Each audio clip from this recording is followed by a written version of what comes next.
नखोई relief camp लेरी थवाई थाख्रब खरदुगी मपानदगी मणिपुर सना लेबाक से असेंब सना लेबाक ओहौगदरबनी हाबसिमदि आई चाउना ngasi मयामदai थमजरंगि मस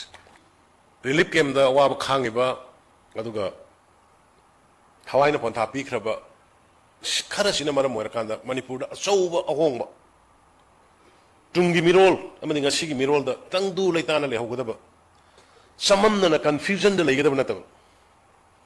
यामना तंगदु लेताबा जाति अमा लेबगी लेबाक अमा लेबगी यामना क्लियर ओइबा अमदा सोंगसोय सोयदना नखोई रिलीफ कैम्प लेरी थवाई थाख्रब खरदुगी मपानदगी मणिपुर सना लेबाक से असेंब सना लेबाक ओहौगदरबनी हाबसिमदि आई चाउना ngasi मयामदai थमजरंगि मस नोइना खांगिबा नोइना वारिबा नोइना नमितगी पी तारिबा इसासिंगी दमकते इज तौरिबा मयामदो मदुगी ईश्वरना ngasi बीर तिकेन्द्रजीत थंगाल जनरल ना फांसी तौदना मथाई थाखिबगी महाराज कुलचंद्रना अंडमान निकोबार मिफा ओइना पुरगा दा थारगा